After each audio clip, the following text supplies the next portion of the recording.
What is up, my friends? You are very welcome along to tonight's news roundup. I'm going to be speaking about an extension for Tsimikas, Virgil van Dijk's confirmed one-game extra ban, and a few other bits and pieces as well. Now, before I get stuck into the news, just want to draw your attention again to the bottom right-hand corner of the screen. You will see a QR code, which, if you scan, will bring you to our new channel, Top of the League, or TOTL. If you would subscribe to that, I'd be very grateful. We're going to be covering Champions League games, big Premier League games that don't obviously involve Liverpool Football Club, and we will be launching the channel with Bayern Munich versus Manchester United coming up after the international break. So if you could hit that subscribe button for TOTL, that would be hugely appreciated. So look, let's start off with some good news. Tsimikas has agreed an extension with Liverpool Football Club that will keep him at the club until 2027. That was confirmed by James Pearce earlier on, and that's great news.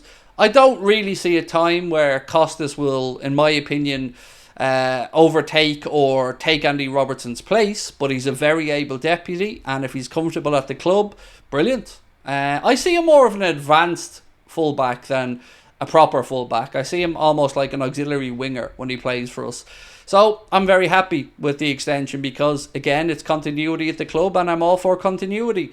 The fact that we have cover on that left side is great, and I hope we get some on the right side when Conor Bradley returns from his injury. But I think we all thought at the end of last season, when Tsimikas got a bit emotional on the final day of the campaign, that perhaps he was leaving Anfield, but obviously that isn't the case, and great news to hear that he signed that extension. I actually have no idea what type of money Costas earns at Liverpool. Maybe somebody in the comment section can let me know, because I truly have no idea how much money he makes. But either way, if he's happy, good. That's more competition we have for places, the better.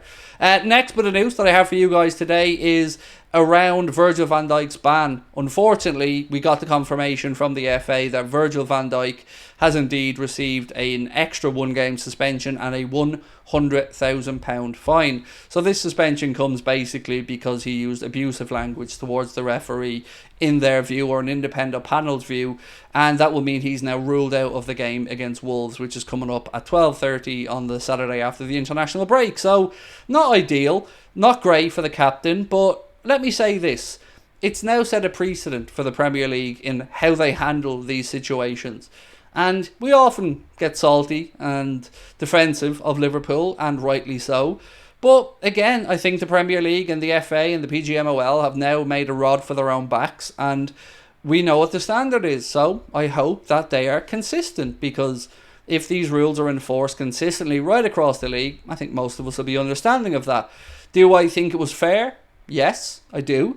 I think Virgil needs to set an example as Liverpool Football Club captain, and he fell a bit short of what he himself would have wanted. So I think that's fine. The £100,000 ban or fine, it's a little bit hairy. It's a little bit on the expensive side, and at least the good news is that that money goes back into grassroots football. So I guess if there's any bonus to be taken from it, it's that. But here's where I get a little bit frustrated about the situation. We've seen Alexander Mitrovic put hands on a referee and get a lengthy ban. And I think everybody will have said, okay, we can understand that. But then we'd seen Konstantin Hadzidakis elbow Andy Robertson, and nothing.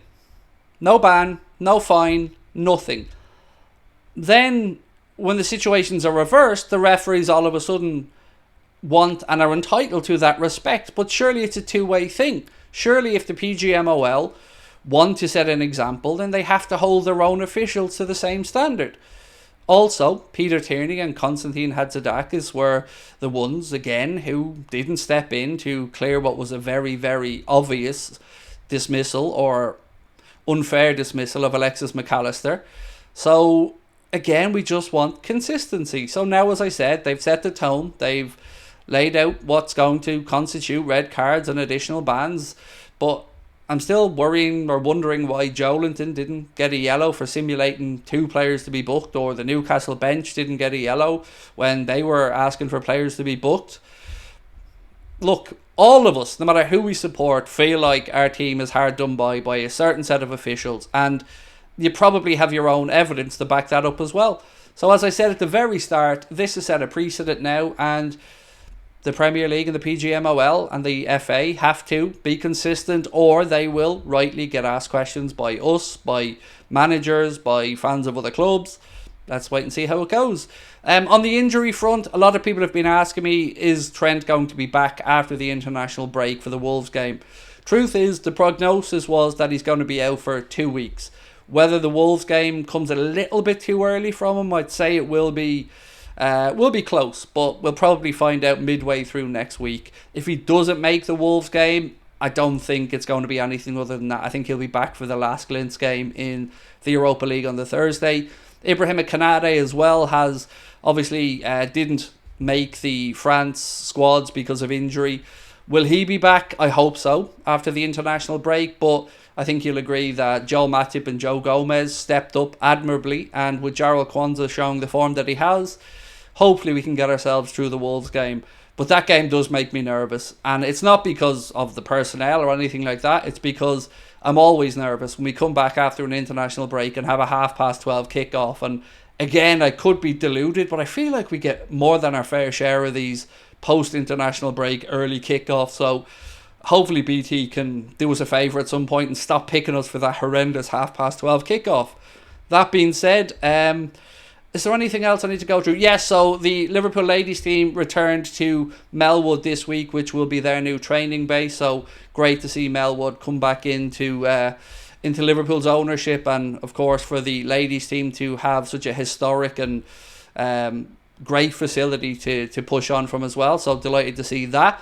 Romeo Lavia, I don't know if you guys have seen this. It's getting worse for him. Not only has he been languishing in the stands over at Stamford Bridge, he's now picked up, I think, an ankle injury, which is going to rule him out for a little while further. So not gone great for Romeo Lavia since he chose to go to Chelsea. On the international front, Liverpool had a couple of victories in the South American qualifiers. Alexis McAllister and Argentina beat Ecuador 1-0, and there's a beautiful image of Alexis McAllister ghosting past Caicedo as he's on his backside on the ground. Colombia had a 1-0 victory as well, which Lucho did take part in, albeit he didn't score.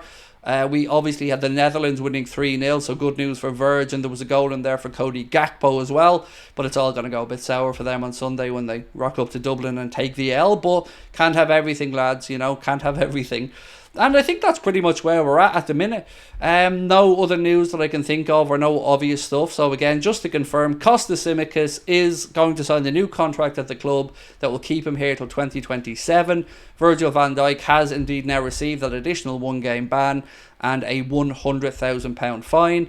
And other than that, I think it's all systems go, looking ahead to the game against Wolves coming up next Saturday. So you guys can get to the comment section now. Let me know your thoughts. Again, would really appreciate if you scan that QR code and sub to our new channel, Top of the League, which will be launching after the international break. And until then, if you're like me, you're just counting down the minutes till the Reds are back in action. Have yourselves a wonderful weekend. I will be back on Sunday. Lots of love. Talk to you then. Bye-bye.